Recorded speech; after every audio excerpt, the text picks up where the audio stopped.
Olympic weightlifting coach course, preparation, exercises and warm-up. So the objective of this module are to understand the importance of screening and assessing someone's readiness to complete the Olympic lifts, to understand which exercises are used as preparation and assistant exercises in the learning and development of Olympic weightlifting proficiency, and to gain knowledge of general and specific warm-ups utilised before participating in Olympic weightlifting training. So weightlifting is a type of training that requires the person undertaking it to have a number of movement skills and mobility around certain joints in order to safely and effectively benefit from the lifts. It's important that anyone undertaking weightlifting for the first time is cleared to do so in order to reduce the potential risks and hazards associated with the strength, power and movements specific to weightlifting. Age is not as important as people generally think. Far more important is the maturity level of the individual learning the lifts. Sometimes a 12-year-old has a higher maturity level than a 16-year-old and would be better able to take the instruction and safety considerations into account.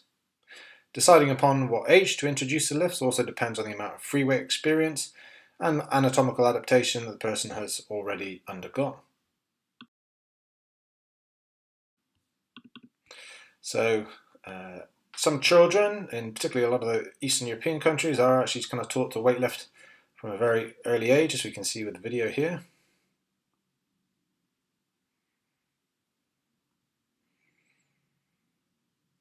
And there's nothing wrong with teaching kids how to do these particular movements, as long as the weight is appropriate, safety considerations are adhered to, and because the exercises are used a lot in a variety of different sports, then it can be a very good way of preparing young athletes in preparation for the training they may well do within the strength and conditioning of their chosen sports. Injury history. So it's important to take an injury history of anyone about to start in weightlifting. And due to the amount of movement patterns and ranges of motion needed throughout every joint in the body, even the smallest minor injury can change form and function, leading to more potential problems. For instance, if someone can't lock out their elbows, then the ability to do the overhead component of the jerk and the snatch would be greatly compromised, and there's going to be significant safety issues associated with that. On the range of motion, it is important that the ankle, hips, spine and shoulders have a really high range of motion, not excessive, but they just need to have a full range of motion. But more importantly, the ability to control that range of motion with the required strength needed to perform the exercises properly. Limited range of motion at one of the joints can affect the ability to perform some of the deeper movements, such as lifting from the floor. You may see someone have to do it with a rounded back, or moving into the full squat, snatch, squat clean and squat jerk positions. Range of motion and the ability to combine these through movement can be screened using specific assistant and preparation exercises. So on the screening side, the main exercises used to screen for readiness to learn weightlifting are going to be the overhead squats for the snatch, behind the neck press for the snatch, Romanian deadlift, which apply for both snatch and clean, front squats for the clean, and then shoulder press from a rack position for the jerk. So the overhead squat is one of the best exercises to screen for someone's ability to successfully complete the snatch.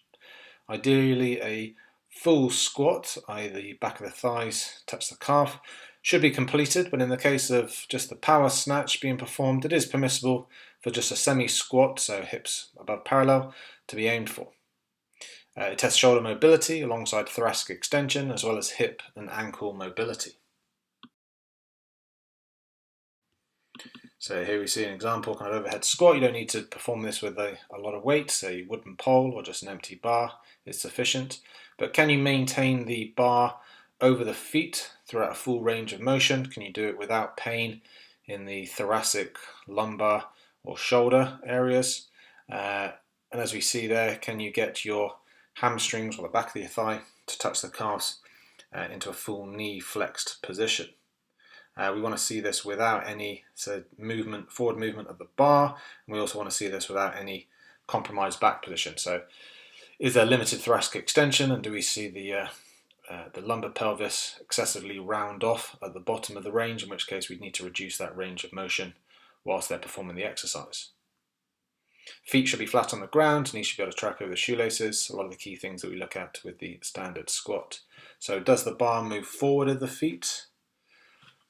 As we see here, also a bit of backgrounding as well.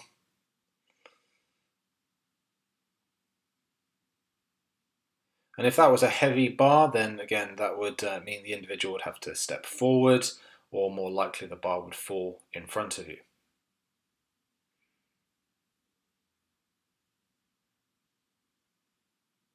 So key indicators, yeah, can you maintain the bar over the feet whilst maintaining a perfect overhead squat position? Some people can cheat by having great shoulder flexibility, and they can maintain the bar over the feet as we see here, but that doesn't indicate a good technique. It's just going to be putting, because we are restricted further down the kinetic chain and you're compensating through the shoulder, yeah, you're keeping the bar over the feet, but it's going to put extreme loads through the shoulder joint, and again, it's just going to cause problems. Ideally, we want to, as best we can, keep the bar over the shoulders, over the hips, and over the feet, as we kind of see with the image previously.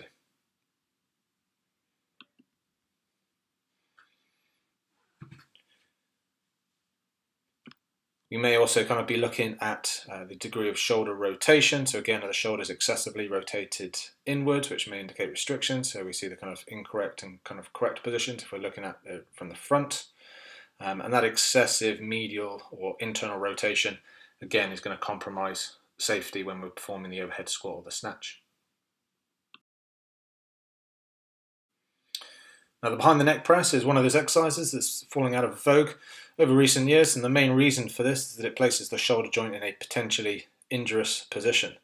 However, it is because of this reason and the range of motion needed in the shoulder joint for successful and pain-free snatching and jerking as well, that we do use it as a screening tool. Failure to complete a rep in this position should tell a coach a lot about the potential dangers of trying to complete the snatch. So if you haven't seen the behind the neck press, what we do is you start with the bar in the kind of back squat position. You want your elbows underneath the bar, and you should be able to press the bar from that back squat position to full extension above the shoulders and above the hips without seeing any excessive lumbar curvature or, again, excessive rotation through the shoulder joint or any kind of pain at the shoulder joint as well. So we're kind of looking, can the forearms remain vertical? Can we have or remain with a neutral lumbar spine? Or do we see the forearms rotate, as we see there, as the bar comes down to the back?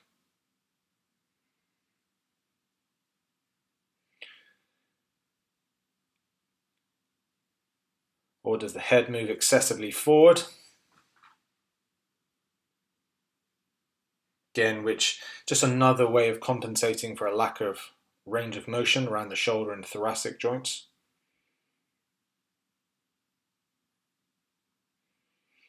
And it should be relatively comfortable and easy to move from this back squat position to a fully extended position above the head.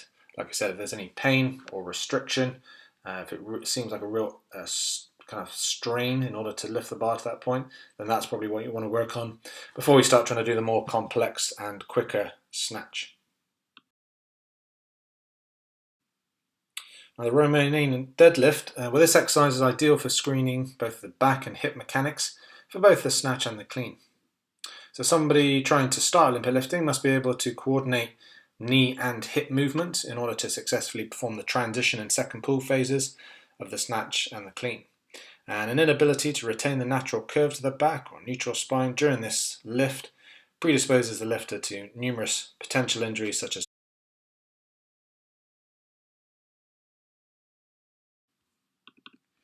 So with a Romanian deadlift, again, we can adopt a snatch wide grip or a narrower clean grip, but we want to see that an individual can keep the shins vertical, control the degree of knee flexion whilst they flex at the hips, and as they flex at the hips, can they also control their torso or spinal position. So we're looking at the kind of hip back disassociation and the ability to control knee flexion using your hamstrings and control the degree of knee bend as you flex at the hips as well. So again, controlling a lift movement rather than adopting a purely squat movement pattern.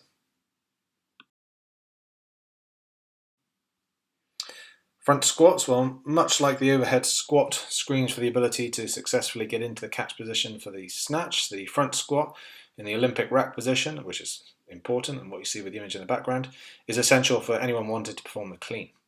So the bar should be on the anterior deltoids with the elbows high and through, and not held in the hands with the elbows facing the floor and the kind of forearms more vertical. An inability to reach this position will compromise the ability to clean weight safely and lead to an inability to complete the jerk in the correct manner.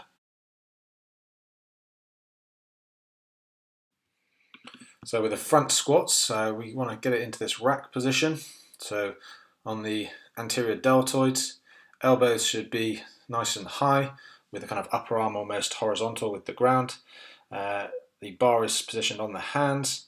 We want to try to maintain as vertical a torso position as possible and limit the forward lean. But most people really struggle even to get the bar into this rack position even before they kind of start moving, let alone actually being able to front squat properly. So as I said, we want to, like with the overhead squat, maintain the bar over the feet and ideally over the kind of middle of the foot, and keep the torso as vertical as possible. We do that by pushing the knees forward, lowering the hips down towards the heels. And that's our catch position then for the clean. Shoulder press from rack, well, being able to support the bar in the racked position with the elbows high and push through, and then to be able to press it overhead is essential for transitioning into learning how to jerk correctly. An inability to do this means that the lifter does not have sufficient flexibility and strength in order to transition from the catch and recovery phases of the clean into the dip.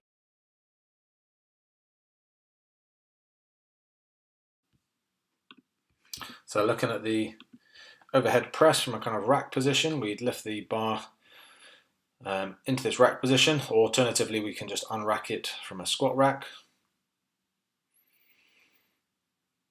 But can you perform a strict press? So you do see the kind of elbows will drop down in order to commence the movement. You want to move the head back so you don't hit yourself in the chin as the bar moves upwards.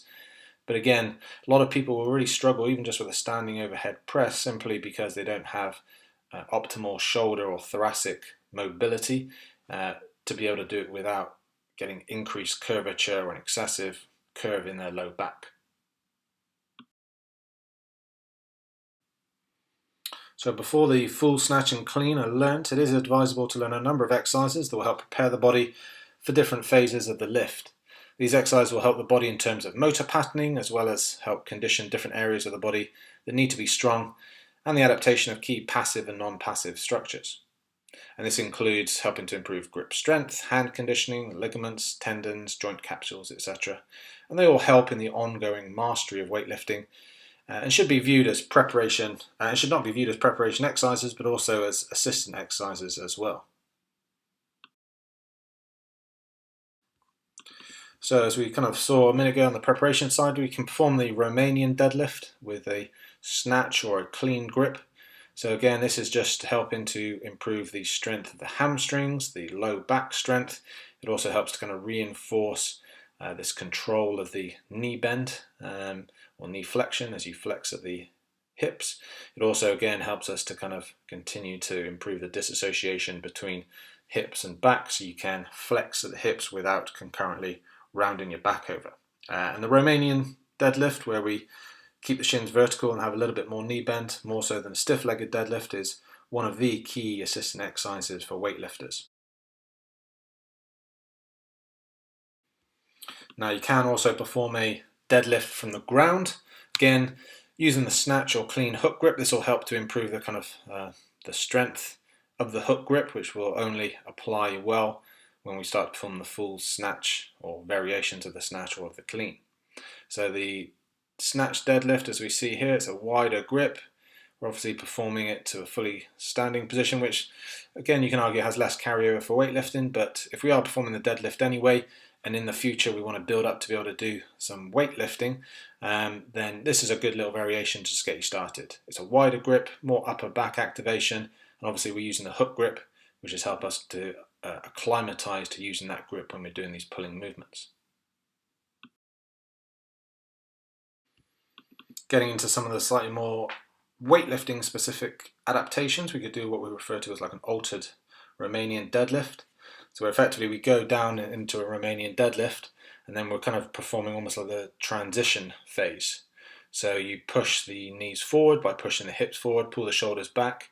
So you're kind of getting into that power position rather than just literally coming into a full upright position, which is what most people are used to when they do a standard Romanian deadlift. So it's focused as we're coming up, focusing on shifting the knees and the hips forward and pulling the shoulders. Now we can also perform power shrugs from above the knee, or what we call a high hang position. Again, we'd adopt a hook grip with this, either narrow for the clean or wide for the snatch. And this effectively is just like a jump up in the air and a strong shrug or elevation of the scapula upwards. We're trying to get full extension of the hips. You can do it where you kind of slide the bar a little bit along the thighs to start, or you can do it from a dead start position. There's lots of small variations of this exercise, but it's just trying to teach us the second pull, if you like, the power, the triple extension of the lower body and the elevation of the scapula. Almost linking these two together, we can then do an altered Romanian deadlift to shrug. So we do that altered Romanian deadlift and then into this shrug or power shrug, however you want to describe it. So you're going down to just past the knee, come up like a Romanian deadlift, you then push the hips and knees forward, pull the shoulders back with the transition phase, and then into the second pull. So an altered Romanian deadlift to shrug may also kind of be referred to as like a power shrug from the knees or just below the knees. It's different ways of describing and naming some of these exercises. And we're really looking at trying to integrate these together so we can do what we refer to as adapted high pulls, where you're going to start with the knees a little bit more bent. You're going to push the knees back. Then you're going to do the transition phase where you push the hips forward, knees forward, pull the shoulders back. The bar is going to brush, and then we're going to do the power shrug, but also we're then going to allow the arms to bend and get used to dropping the body downwards as the bar is moving upwards. And that's the adapted high pull. A high pull is just where you kind of hold the top position. The adapted high pull is where we're actually going to be dropping it back down as well. And this can be done with the snatch grip or with a kind of clean grip, which will affect how high you really need to get the bar and also how wide your grip is going to be as you're performing the exercise.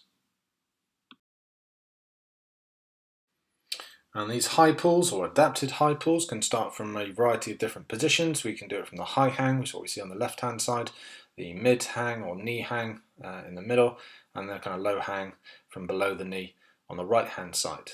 Where exactly the bar will be will depend on whether it's a clean grip, a narrower clean grip, or a wider snatch grip, but we can start these high pulls from a variety of different positions.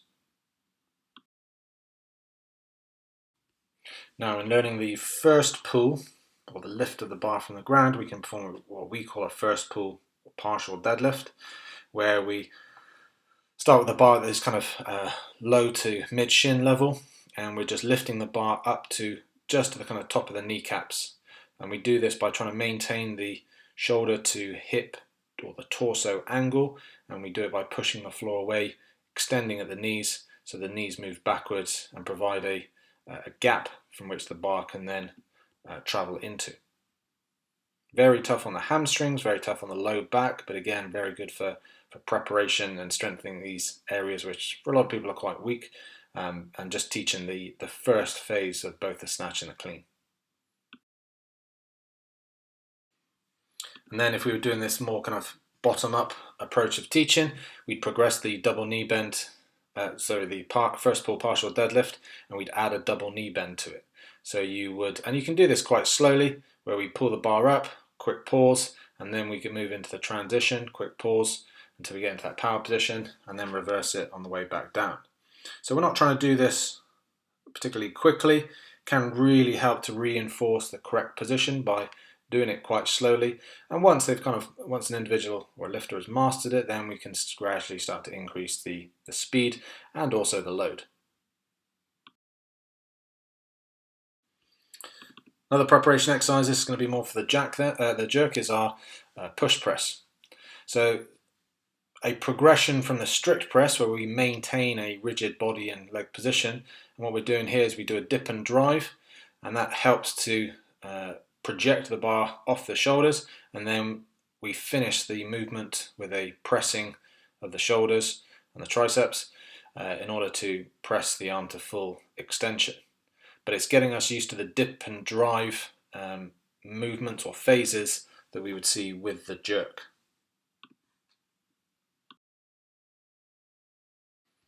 And weightlifters will perform just this dip and drive, sometimes with really kind of heavy loads, as we see here, where we're just getting used to having a heavy amount of weight on the chest, on the anterior deltoids, and just doing that vertical torso position and just dipping up and down repeatedly, just to kind of really strengthen the body through those two phases. Now, in trying to teach the body to drop quickly into a catch position, we can do these drop overhead squats, where we start with the kind of feet about hip width apart and then shift them laterally apart to get us used to dropping quickly into, in this case, the overhead squat position. You can do it with the front squat as well, and just getting used to dropping down very fast and being able to control the body position as you dip down. We're doing it unloaded, so just with body weight, and you can start to add load just to acclimatise to being able to control and get used to that deceleration, which is what we're going to get for the catch position. Now, the next preparation exercise is what we refer to as the behind the neck press, then overhead squat. So this is combining two of the movements that we kind of saw previously, the behind the neck press and the overhead squat. So what you do is you're going to start with the bar on your back, you're going to press it overhead, and then when your arms are locked out, then we're going to perform the overhead squat. You're going to go all the way down with the arms locked, come all the way up with the arms locked, and then once you get back up to the top, then you can lower the weight back to the back and repeat. So it's a press first of all to full extension of the arms, and then once the bar has been fully pressed up above the head, then you drop down into an overhead squat. So we're starting very easily, but we're starting to combine some of these movement patterns together. It's nice and slow and controlled. It can work quite well just because you don't have to hold the bar overhead, so you get a little less fatigue as well of the deltoids and upper trapezius than you would do if you're performing a prolonged set in just the overhead squat position.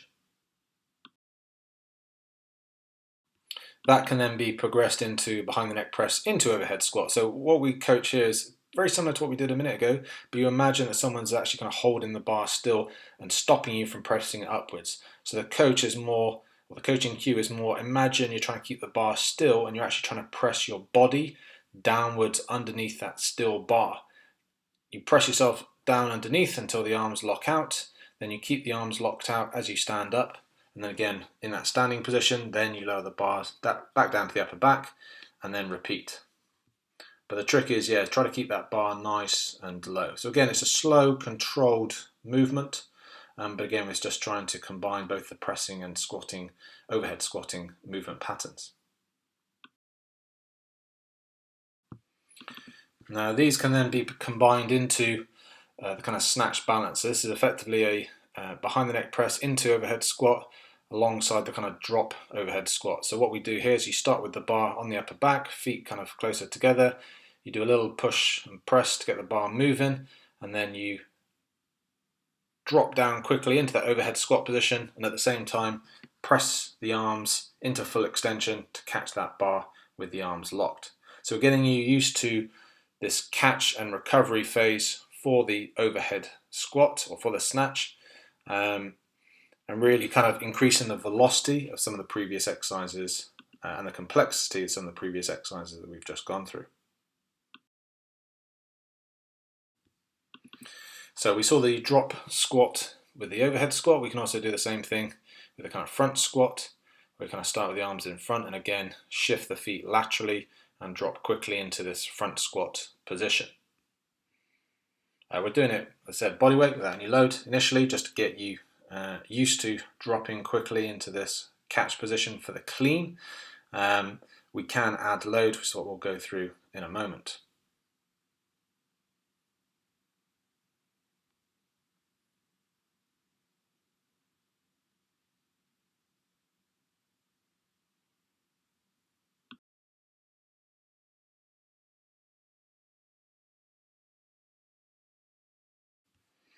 Now, and you can do something similar with the barbell. The difficulty is if you start with it in the rack position, then it tends to bounce a little bit. So in this case, we're kind of keeping the feet closer together, but we're just trying to start with it slightly lower down, and then we push the elbows up. So you imagine that the bar has just kind of reached its peak, and we're just getting into that catch position, pushing the elbows up and dropping quickly down. Like I said, we can add the little lateral foot shift into the catch position as well.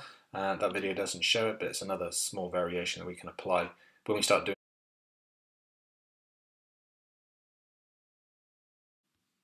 Now, good mornings are very similar to kind of Romanian deadlift, except the load is positioned on the upper back, it's like we're doing a back squat. So again, it's a very commonly used preparation and assistant exercise in order to strengthen the posterior chain.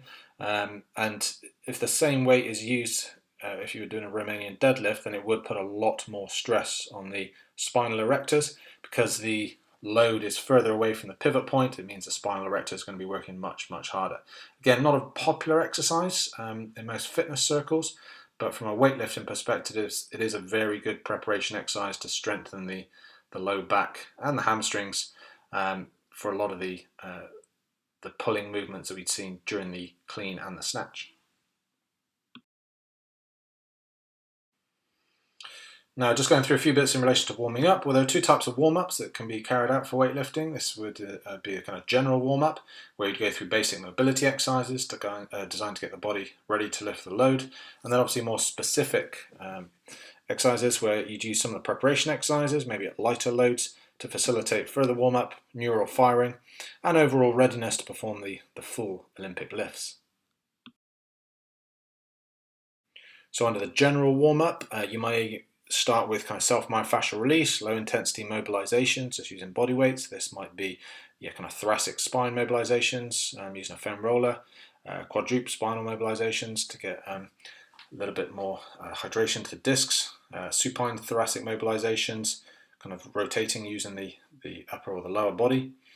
We may do some 90-90 hip rotator mobilization work, and then into maybe windmills, some split kneeling, hip flexor mobilizations, T-planks. There's a lot of different stuff you can do, but we're trying to really focus on the hips, the thoracic spine, and getting some core activation, all of which are quite limited for a lot of people. And so these are the kind of key areas that we tend to focus on with this. You then progress into some more dynamic mobilizations. This will help to increase the temperature and increase the heart rate. Again, we can do all these initially with body weight.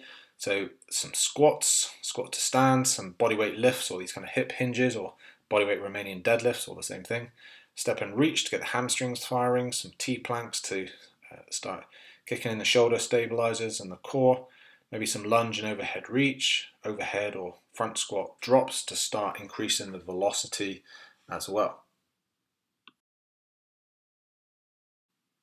And then if you're doing maybe the snatch exercise, you could adopt some of the exercises we see here for a more specific warm-up. So again, we would do this with light weights or an unloaded bar, training bar or female bar, depending on your gender and the kind of weights that we'd normally lift during the session. But we may well just do some Romanian deadlifts, some power shrugs, some overhead squats, behind the neck press, high pulls, behind the neck press into overhead squats, some first pull deadlifts, some snatch balance. The key thing with these is we don't want to do huge numbers of repetitions. We don't want to use these exercises to fatigue us. We're using them to try to kick in the neurological system and prepare the muscular system as much as anything for the main session that we're just about to start. So if you do too many repetitions or lift too heavy weights and you actually fatigue yourself, then it's somewhat less beneficial.